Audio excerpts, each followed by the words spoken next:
Hi, this is Michael Christensen, and welcome to another early morning Sunday show.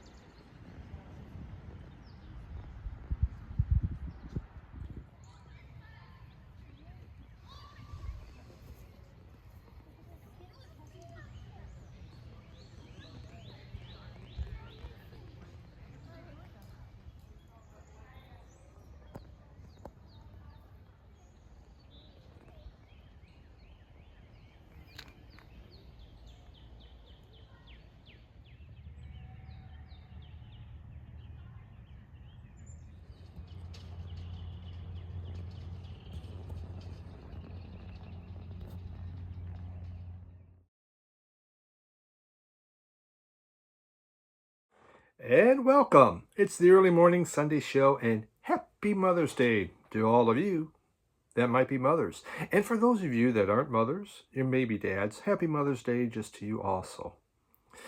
Mother's Day. Mother's Day is that one day every year where a child presents a treasured work of art. Mother takes the work of art. She looks at it. She tries to decide, is this up or is this down or is this sideways? But it doesn't matter. She proclaims this to be one of the greatest pieces of art. The child beams knowing that someday I too will be a world famous artist because my mother says so.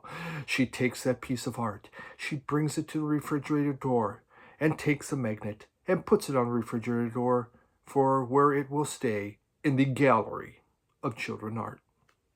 That's what Mother's Day is all about. The opening was not in Holland, Michigan. That was Dow Gardens.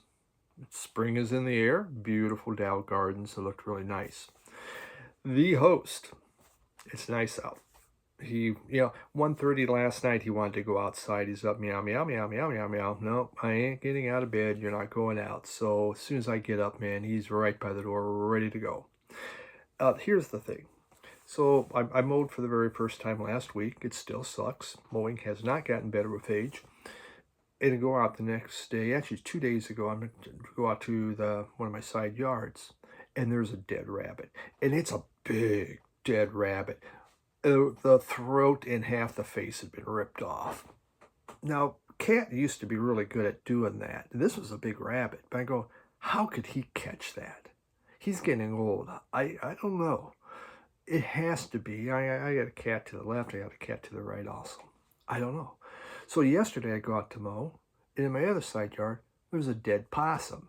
Oh, it's like this size. Yeah, it was a young one, not quite an infant, but it was another dead possum. I mean, I'm throwing a lot of dead carcasses out into the forest behind me. You got to get it thrown out a ways, but it's like, come on, man. I mean, there's dead bodies. There's dead bodies everywhere in my yard right now. And can cat really still, is he still out killing? I don't know. But my yard's become the killing field. Jeez, unbelievable. Okay, but we're going to get to some music. So the very first album today. Really excited about this as I met the artist, and he actually did my opening. That's Michael Christensen, and the musician. This man, very well traveled. He's been all over the world. He's taught in China, actually, 6 years teaching in China. Been around Europe. Very, very knowledgeable. Just highly intelligent. He's kind of going back into teaching. I go, really? You're going back into teaching. Everyone's leaving teaching, and Michael's going back into teaching. But he loves it. So good for you. Yeah. Best of luck, Michael. Wow. But he put out his brand new album. And so he gave me a copy of this. And we met in Detroit. We had dinner, went to a Himalayan restaurant. He obviously, he's been all over the world. He eats anything. And it don't matter. That man will experiment. And he actually was up in Midland on Friday. He was bringing some of these albums to the local record store to sell. And so he, my Jim sent me a picture. Look who's here. And I go, well, I'm in town. So I went out and we had tacos. And just had a great time. Really, I look forward to, sitting down with Michael, with you again, Michael. having dinner, lunch, whatever. It's always fun. Always a good time. So this is his new album. This is available on Bandcamp. You can find it under Michael Christensen. He also has a YouTube channel, Michael Christensen. There is a link to the channel, which will have how to get to Bandcamp. It's on in the description of my video. So that's where you're going to find it. This is, to me, it was like a peaceful, very thoughtful journey through space. You can see the artwork, and it's similar to that. The music, it flows and connects. And it's from 5 different CDs. Basically, it's a compilation of 5 CDs he'd done, but the music was never put on vinyl. So he took his selections from those CDs and put them onto an album. But they flow so well together that it does create this, like a space journey. Very well thought out, I thought, how the music flowed in there. It has a very ethereal feel to it. Now, I just want to say, I just said the word ethereal, not ethereal, which I've said for my whole life. And so I'm saying, Michael says, you know what? I'm saying this word wrong. So you're going to major in English. You're smart. He goes, ethereal. Oh. And so I've been saying that word like 1,000,000 times to get it into my brain because that's how long it takes. So it's very ethereal. And it's floating. You feel like it's just almost like you're floating. The name of the album is called The Middle Kingdom Years. The Middle Kingdom Years. And it is a kaleidoscope of sound. He wrote on here, it is psychedelic space rock with ethereal ambience. It's a this is limited edition 100 because it's in a translucent sea foam. So here's the album. Now, it has a darker look, but when it goes to light, which it turns up bright. See, you can see how it turns blue. So when it gets into light, it changes color. But isn't that beautiful? Very, very nice. This is just, man, you put this on and you sit back and you relax. Read a book, whatever. It is beautiful. It has this artwork. This artwork was done by a guy named Alan Forbes. He's called the Highland Wizard logo. Suitable for framing. He doesn't do much artwork anymore for like albums, but he did this for Michael. And of course, there we have the name, Michael, the titles of all the songs. Michael does all the instruments. He plays everything. Very guitar oriented, but there's other stuff happening on here. And it's floating. I'm going to play you a couple samples of it so you can kind of get a feel for this album. But really excited to get this in, Michael. Thank you very much. But my biggest thanks is, meeting up with me and, yeah, getting to know you. That was a lot of fun. So, Michael Christensen, and we have The Middle Kingdom Years. Brand new album, available Bandcamp. And if you're in Michigan, some of the local record stores like Radio Wasteland.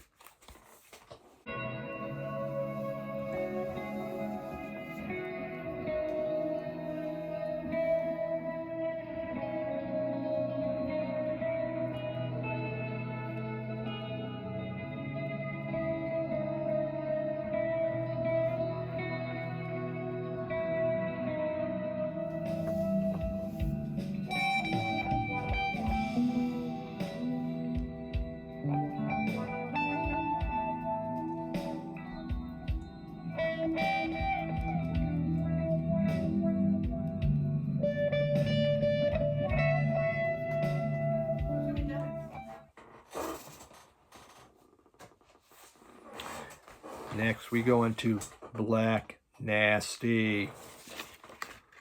It's a vinyl Please, so you get the cool OBG thing. We're getting a lot of shine here. I got some very shiny albums today. Really, really shiny. This is Black Nasty. Black Nasty. Out of Detroit, a funk band from the early 70s. They did one album, and this is it, from 1973. Vinyl Me Please really does find some interesting things that they bring in. I don't always take everything that they send me. I get credit instead. But, you know, it said a funk band. I said, okay, well, I'm a funky kind of guy. So here we go. You know, Paul, here we go. I got some funk for you, baby. That you may not have.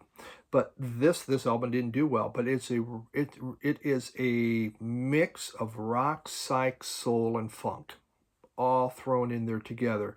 And the name of the album is Talking to the People. Again, it came out in 73. So, you know, funk's taken off now. You know, already funk has been taken off. And so here was a Detroit band trying to get on the funky Parliament Funkadelic bandwagon, but you had other funk bands happening. BT Express was going on. Ohio Players was already putting out music. So funk was a big deal, really big in the Midwest, super big. It really is. There's a mix of funk music, hard rock music, and soul ballads on here. You know, what was it? I Must Be in Love was one of the ballads, and the ballads are okay. You know, when I'm listening to a Parliament album or a Funkadelic, I'm not listening for a ballad. It throws it off a little bit. But Ohio Players made some very good ballads. They're okay on ballad. It's definitely not a track that I found, you know, wow, this is great. But you have Nasty Soul was a fun. Nasty Soul has just this wonderful hard rocking guitar solo. I mean, it's just pure rock. And then it's just filled the rest of the song with this fuzzy guitar that's happening. We have what is it? Getting Funky Around Here. Getting Funky Round Here was one. And it was just this extremely heavy funk bass that's just blasting through it. And the organ has a Sly Stone feel to it. Black Nasty Boogie was one. Just rock and roll feel. You know, like we're going back to early rock and roll. Really interesting album. Good stuff. Interesting in a good way. You know what? It was not. It's good funk. It's not like, oh my God, how could people have missed this type of funk? You know, there's a reason it really didn't sell, because when you look at the greatest funk albums that were going out there, it wasn't quite up to par, but still neat to have something like this. You know, it's a rare album to find out there if you want an original.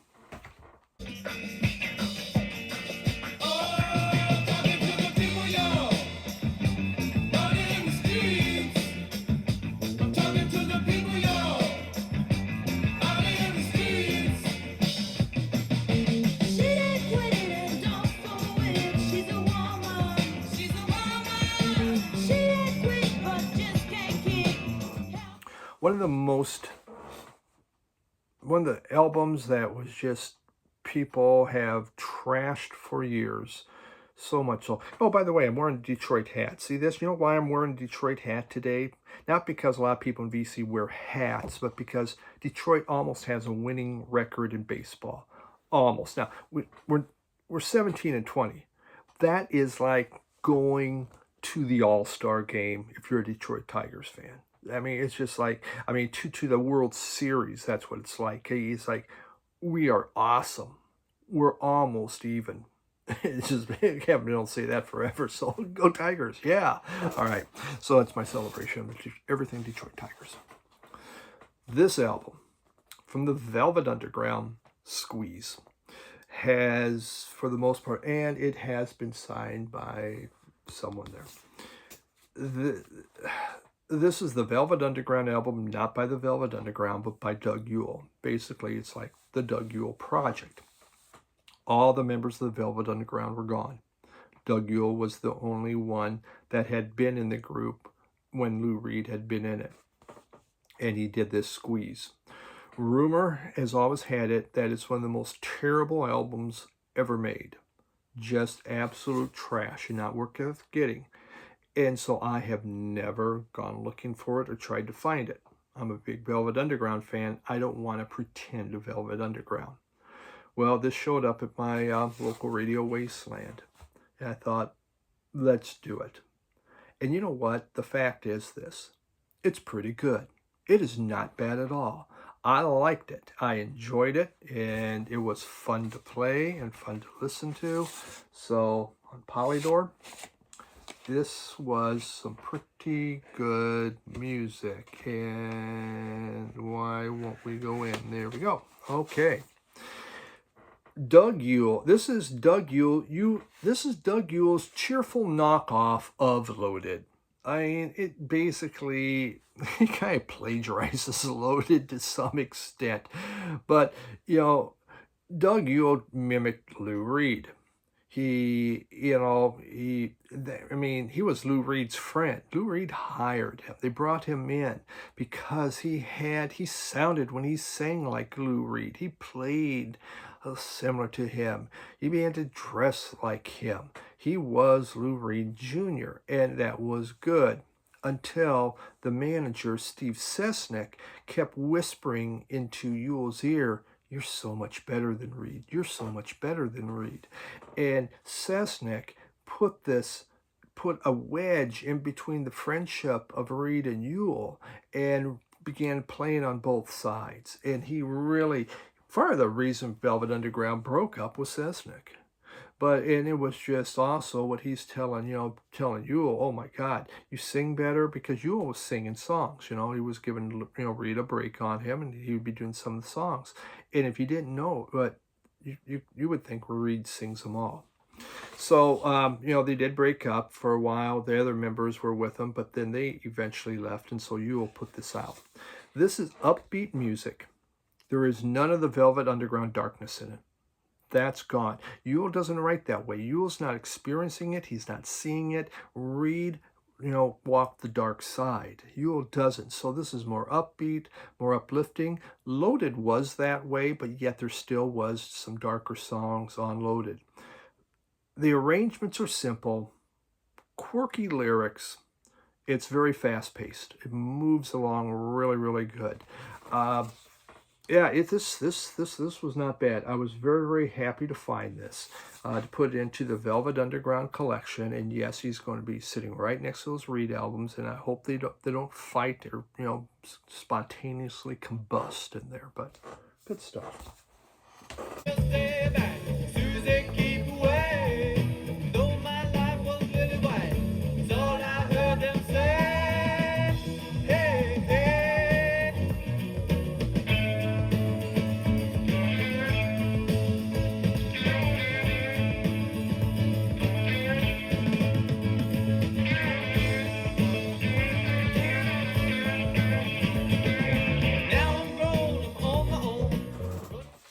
This up at my local store too, and here we got Pipers at the Gates of Dawn. This is, this came out in '67. This is a '69 version that came out in stereo. It is on the Tower label, which I really, really liked. It is such a beautiful copy, so it's just beautifully clean, really nice. This was, the first Pink Floyd where we got, Syd Barrett doing a lot of the work on it with See Emily Play, Lucifer Sam, the Gnome Interstellar Overdrive, which is incredible. I really love this early stuff. This is spacey. Listen to this, throw on Michael Christensen, and enjoy your trip to outer space. That's all I can tell you. Some of these songs are very, quirky. Again, is the word to use. Very childlike. Like the Gnome, Paul Ortak. But that's just how Barrett was thinking. Wonderful stuff. So just. Do I have? Yeah, I do. But this is an older edition on a Tower label. That looks really, really cool. So, very neat to have that. In the Amazon, let's go to the Amazon, we have this. Peru Selvatico, which basically means Peru jungle. This is from Analog Africa. And it's music from the Peruvian Amazon from 1972 to 86. It's a compilation. There's 12 different groups. It is a mixture, we could say, from Colombia, the cumbia music of Colombia, that is mixed in with Cuban rhythms, and it's what they called musica tropical. It again, a compilation album, and it's a 2-album set. Very, very nice. It really cool music that really most was never heard of because it was in the Peruvian jungles.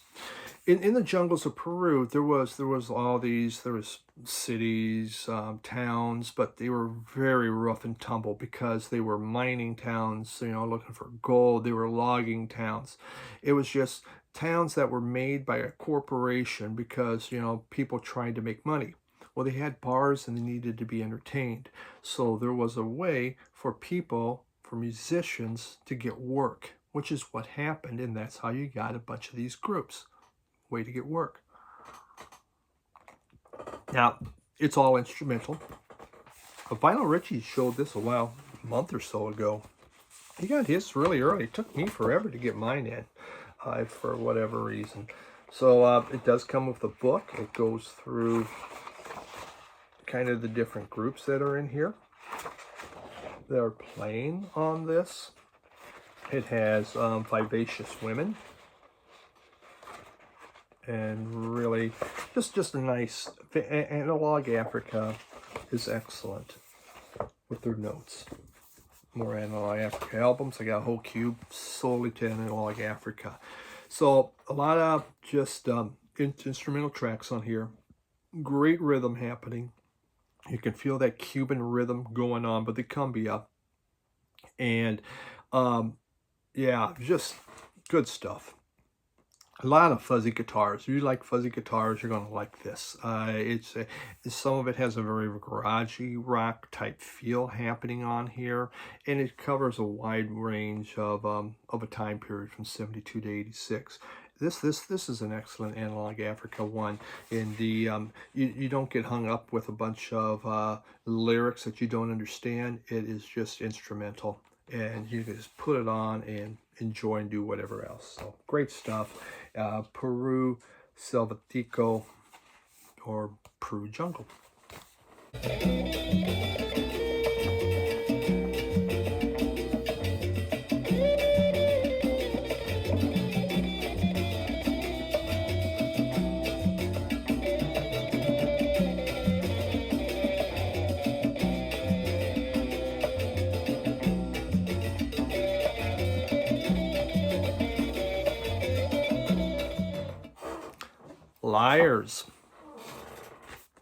Liars Live, and it's September 1980, live at the Rat.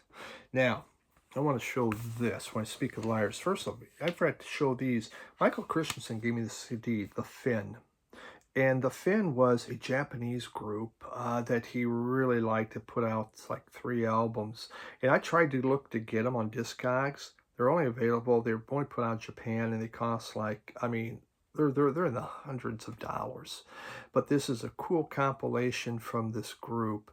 I can't even really describe the music. All I can tell you is, if you look up The Fin, you can listen to some, but on Discogs. But it was great. I love this. This was so good, and I really wanted to have their music, but it's so priced out there.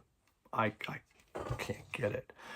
But you know, as Liars is talking about Boston, Isa sent me this, and he's from Boston, and he's been a long time commenter of mine. He sent me some other things, and he goes, I want to give you this, and he gave me a very nice note, and thank you so much for this.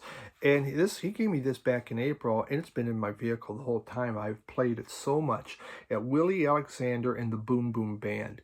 And Willie Alexander, what you say, is the godfather of garage rock and punk rock within the Boston area, and he was considered, you know, to come in and you know, into the Velvet Underground coming in. He did some singles out in the 60s that are extremely rare and worth a lot of money. It came with a little booklet, which is really nice. This was good. This was really, really good. This is newer. It came out, this came out in 2006, 2005. You know, I said newer, but I guess 2005 isn't new anymore, is it? But great, great. This is just fun stuff. Kind of a rock and roll garage type music out of Boston. So Willie Alexander and the Boom Boom Band. Very neat. He said, thank you so much for that, and Michael Christensen for that other CD. So now back to the Liars, because this is Boston too. So this is the live album. This is before they put out their albums. They put out a single, their one single had come out, Don't Give It Up Now. But that was it. So this is just a wonderful live concert that has going on, and the sound quality was very good. It sounded great. There was so much energy within that room, and you feel the energy here. They have an interview with their bassist, Mike Lewis, and they asked, man, this recording was really good. Why is that? You guys sound so tight. And he goes, well, we probably did it before we were drunk. So that explains a lot sometimes.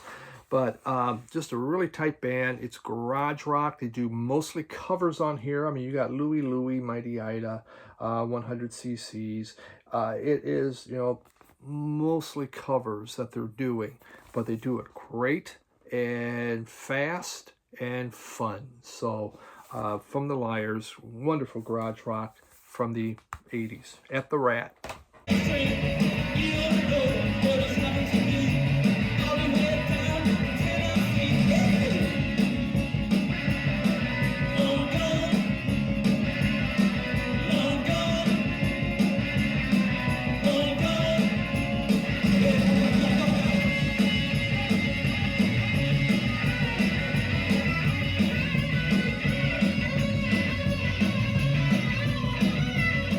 Have, oh, let's see, we'll get into this one.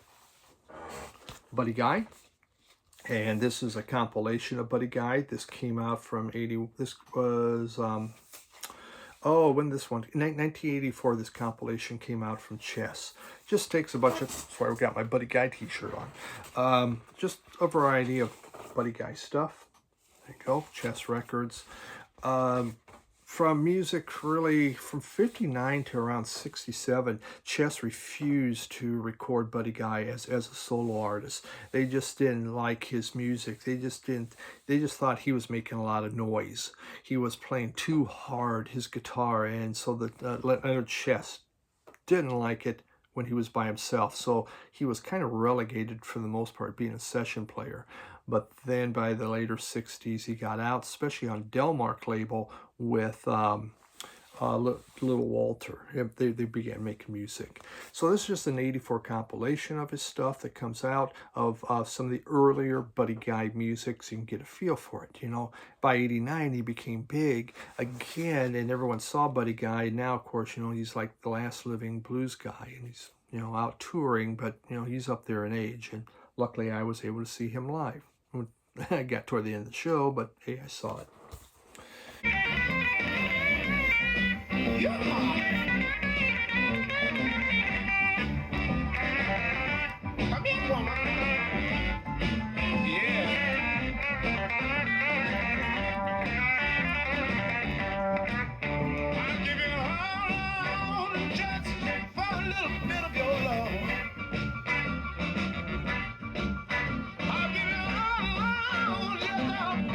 And yeah, that's what we got this week. So thanks for hanging out with me, doing this. Happy Mother's Day. Hope all of you moms are having a great time. And look forward. I think I'm only doing one extra video this week. So see you Thursday. Thank you, everyone. Bye.